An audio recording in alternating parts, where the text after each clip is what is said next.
of the change in the tides, that is the high tides and the low tides. The generation of the tides is as shown in the figure C. The gravitational pull of moon on earth, that is when we assume this as a sun and this as a earth, and in the middle is moon. This is moon, this is earth, and this is sun. When the rays are generating or when the rays are passing, there will be solar eclipse and lunar eclipse, right? It will be occurring when the moon is coming in the middle or when the earth is coming in the middle. But now we will be seeing that this earth and this moon, in between those two there is an attractive force that is known as the gravitational pull of moon. And here we will be seeing the level of water in the sea rises and falls. The water, because of this gravitational pull, the water in the seas or in the oceans will be rising up and falling down. So we will be seeing, if you go to near to a seashore or to a beach, you will be observing near seas the water is how it is moving in up and down direction in the form of waves, and this is known as wave structure. And we will be seeing that there will be high tides and low tides, right, according to the speed of the water. And we will be seeing the difference in sea levels, that is the sea levels will be different from high pressure to low pressure areas, and this difference will give us to the production of the tidal energy, and this tidal energy is used in order to produce the electrical energy, that is the tidal energy is converted into mechanical energy, and further the mechanical energy is converted into electrical energy. Here we will be constructing how tidal energy is useful. How we will make it useful is by constructing a dam. If at all observe that these are the water flowing, and you will be seeing the water is flowing, right? Here you will be observing the water is flowing. Assume this as a water, and you will be constructing a dam here. Assume this as a dam, and when you open the gates of the dam, the water will be coming with a high pressure, right? And this water will be falling on the blades of the turbine. Assume these are the blades of the turbine, and here the water will be falling. So by that we will be converting this tidal energy to mechanical energy, and with the help of the generator we will be converting the mechanical energy what we got at the turbines to electrical energy. This is the process mainly done during the production of tidal energy.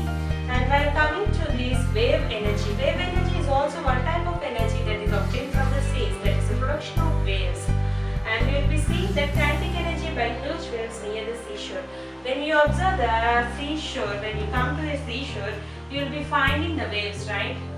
Near the beach, you will be seeing that like this the water will be flowing, right? And you will be seeing those waves, and the energy generated by these waves is known as wave energy. And wave strong means blowing around the sea. That means when these waves will be occurred, whenever there is a strong blow of wind at high pressure and low pressure, then will be resulting in the formation of waves, and these are known as water waves, and the energy produced is known as wind energy. And here we will be seeing another term, that is ocean thermal energy. What is ocean thermal energy? That is, ocean thermal energy is nothing but, I will explain, see here. Assume this is the surface of the ocean, and this is the deeper section of the ocean. The surface of the ocean, when the sun is in daytime, when the light is developed and the surface of the water is exposed to the sun's light, and therefore it is heated up very fastly, and the temperature on the surface of the water is very high. And at the same time, when you come to the deeper sections of the ocean, you will be observing that the water is at lower temperature. That means they are very cool. That is, a cold temperature is formed during the deeper sections, whereas on the upper sections we will be seeing the hot temperature. So there is a temperature variance between the water, and this temperature difference between hot and cold will be resulting in the formation of ocean thermal energy. Assume this as a rock, and if it are having the deeper sections, that is below, and above are the topper sections, then the deeper sections are having the hot reaches. That means it is a composition of different gases and different liquids. They are boiling at a high temperature. The boiling rates of those gases and liquids are at a very high range, and when these deeper sections are boiled and when they are burst out, they are leading into the formation of volcanoes. That is, different gases and with the different liquids are coming out with a huge fire and huge temperature. It is because of the reason that is of hot structures, that is they are burned inside and once they will be combusted because of the global warming and the heat temperature rise in the Earth's crust. And now here we will be seeing that the trapped certain regions, that bursted regions where the molten rocks are burst out, they will be giving rise to a different molecules and which are of very harmful, and at the same time some elements are manure, means they are acting as a fertilizers, and some consist of different metals which are used for other sources. So these hot regions where the burst occurs, they are known as hot spots. The term is known as hot spots for those holes.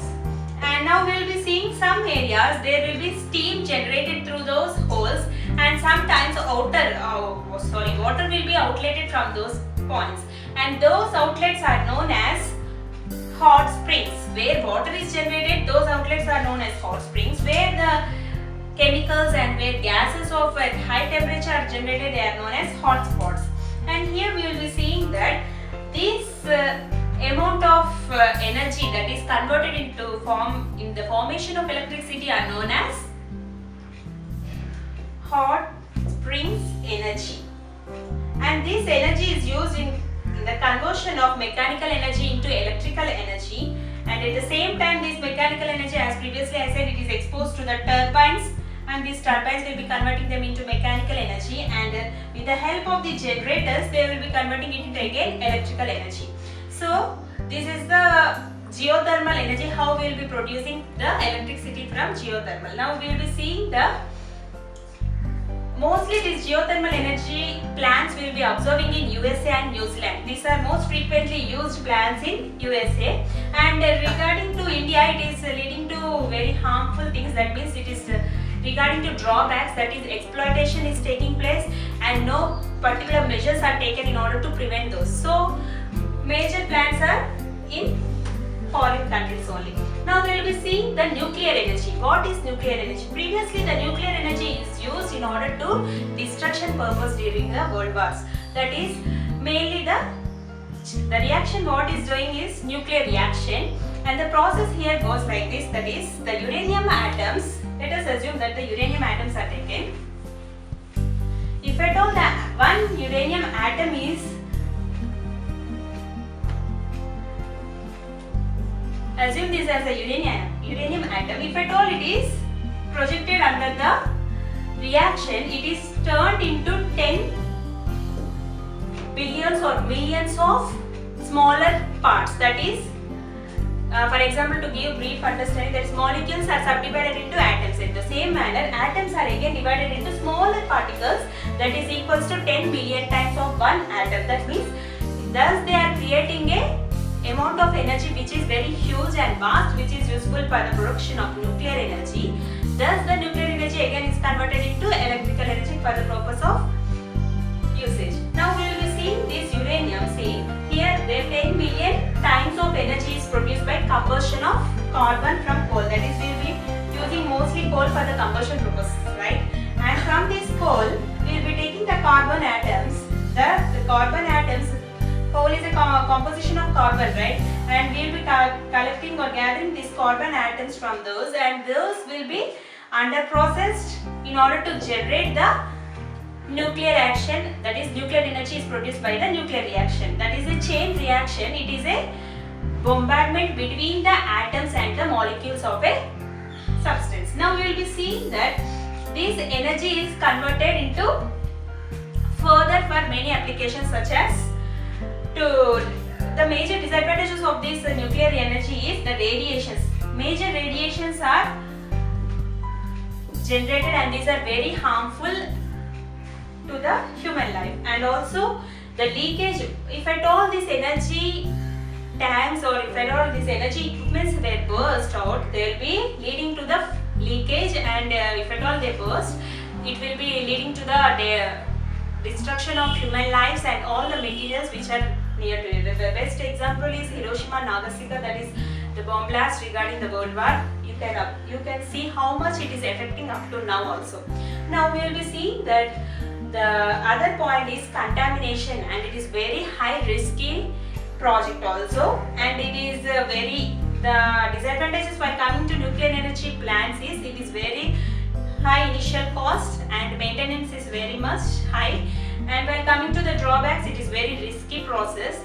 Now let us see the 2 points, that is environmental consequences and how long will energy source last for. That means environmental consequences means for every production there will be some destruction also. That means we are creating or we are producing or we are collecting out the sources of energy, right? We are researching and we are finding out from what we will be getting what energy and all. But do you observe for every generation of energy, that is either from solar or from wind or from any source, whether it be renewable or non-renewable, we will be getting some circumstances that we should face some disadvantages at the same time. That is, the major factors or the major disadvantages by the production of energy from different sources are pollution. That is the first major factor which is affecting, that is resulting in the formation of or generation of heat, then rise in temperature, and it is leading to global warming, greenhouse gases effect, and these all are the results of the production of different types of energies, right? Now, however it may be, either it is renewable or non-renewable, the content of disadvantage is somewhat high or low, but there is a disadvantage for every production of sources of energy. Now, we will be seeing that how long will an energy source last for. That means previously we have learned about the non-renewable and renewable. That means renewable means which is used again and again, which is producible again, and non-renewable means it is extensible. That means if at all you take coal once we use it, it is burnt off. We cannot produce again coal from those ash, right? Coal when burnt, it leads to the formation of ash, but we can't produce again coal from this ash. So this type of energy resources are said to be as non-renewable, right? Now by coming to renewable, if at all see sun's light, it is present for us forever. That means it is around 10 billion years it is expected to present. In the same way wind energy, it is always continuous process, right? We will not be producing anything further production of those sources. Now we will be seeing the sources of energy such as different types of sources, that is solar, wind, biogas from the biomass, right? We will be seeing all these sources. When these sources of energy are generating, they are resulting in the formation of or exploitation of some disadvantages. That is, it is disturbing the environment. That is a major factor we have to consider. And now let us see the ease of extracting energy, because from biomass we will be getting around methane, that is CH4 gas, around 75% from biogas, right? But the process of getting this energy from nuclear energy, it is very difficult. While coming to solar, it is somewhat lesser difficult. That means it is having the stages of difficulty in order to production and in order to generate these sources of energy. Now we will be seeing the clean fuels. That is, clean fuels means nothing but the CNG gases, right? That is, we will be getting those fuels which are of highly quality and highly efficient, but having less pollution, right? And at the same time we will be seeing the burning of fossil fuels.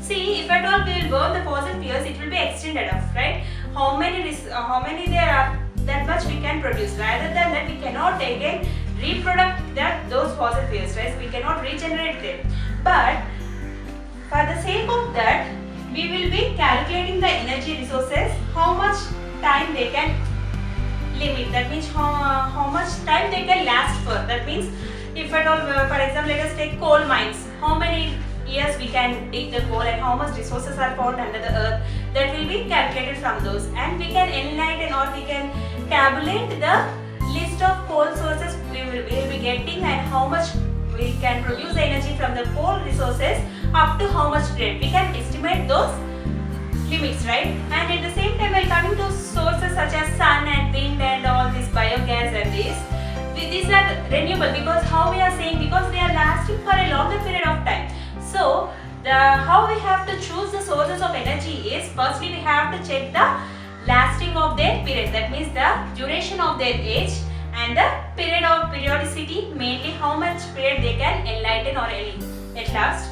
And we will be seeing the initial and final cause and the maintenance of those plants and the frequency of their occurrence. That means, for example, let us take hydropower plants, right? In hydropower, summertime it is no water in the dams and it is drained, right? So we will be having a scarcity regarding the water, but such times we will be offering to other resources for the production of energy, say. In the same manner, while coming to solar energy, in winter season we will be getting a less rather than compared to summer season.